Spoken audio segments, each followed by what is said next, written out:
Straight off the back of that story, let me bring in now our guest this evening. Joining us in studio is David Ndii, the chair of the President's Council of Economic Advisors. David Ndii, welcome to the program. Thank you. Thank you for making time this evening. And now that you've had a chance to also catch that story and our viewers as well, I want to ask you this evening, what exactly is the Economic Council asking from God this evening? The Economic Council is not, I think, not the one interceding. Maybe we are being interceded for, because... what are your prayers? Obviously, the country needs rain for the coming season. We have, as you've had, the most severe drought in probably 40 years, five continuous seasons of failed rains in several parts of the country. We are now beginning to seriously see the sort of climate emergency. So that's something that I think we now have to consider a new normal. And that changes how we look at the economy, how we look at emergencies, how we look at social protection. It is forcing us to rethink a lot of things. I'm sure your body does a lot of forecasting. Best case scenario, we get rain as soon as possible. What would that look like? Worst scenario, we still have to endure a bit of the drought. What does that look like as well? Drought shocks are not new in Kenya. And I remember sort of, although this is probably the most severe drought, we have had very devastating droughts in the past. I remember 1984, that was a devastating drought in terms of impact.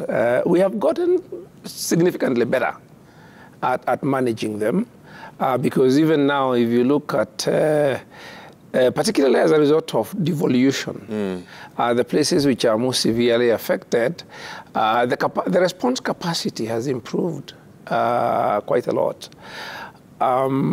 Worst case scenario of totally failed rains is obviously something you don't want to contemplate.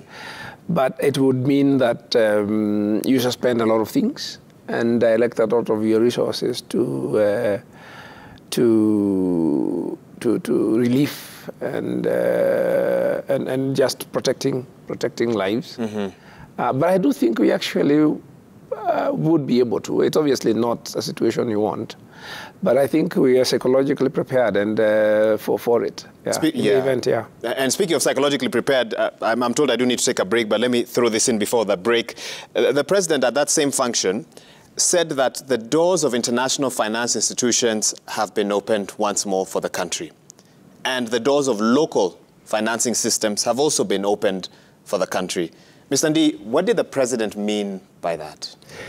What the president meant is that we are in the middle of a very, not just a drought, but we are in the middle of a very severe global financial shock. And one of the consequences of this shock is that for the last year and a half or so, countries like ourselves, which are called frontier markets, the international financial markets just shut down. They're not lending to countries like us. Yes. If you recall, the previous administration was going to float a Eurobond around March, and they pulled it from the market. That's correct. If you look at the situations like Ghana and other countries are in Sri Lanka, when we came into government, we were very conscious that that is the situation that we were facing. So one of our top priority when we came in was to try and restore our international creditworthiness. And what the president is saying, I think we have turned that corner. Because I can tell you, for the last 3 months that I've been at this job, the people I have talked to most are international bankers and bondholders, once, twice a week.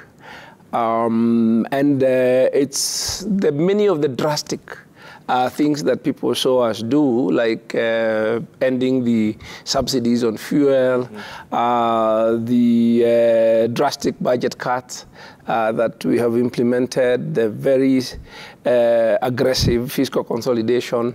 All those measures were actually meant to do that. How much of your phone calls have been to the IMF? There was an IMF program when we came in, And it just there was actually a review very early of that program. So we did review that. So we had, in fact, a fairly normal interaction. Fortunately for me, I've done this many times in the past. So we did manage to do that successfully. And therefore, we were able to, that IMF program went to the board in December, that review, the IMF approved it. They disbursed, we managed to double the amount of money that was supposed to be part of it, almost double. They were supposed to disburse $250 million. We got them to increase that to $400 million. And we are also in the process of mobilizing other resources. So what the president is saying is that we think we have turned that corner. It was actually much more critical.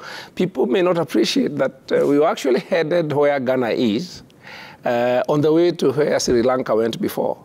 And what he's saying is that he's confident that we have turned that corner. We will not. Okay, I have more questions, but let's take that short break. We come back. We've got a lot more to get into. Ndii live with us here on Newsnight. I don't know if this is the first interview he's done since he took that position.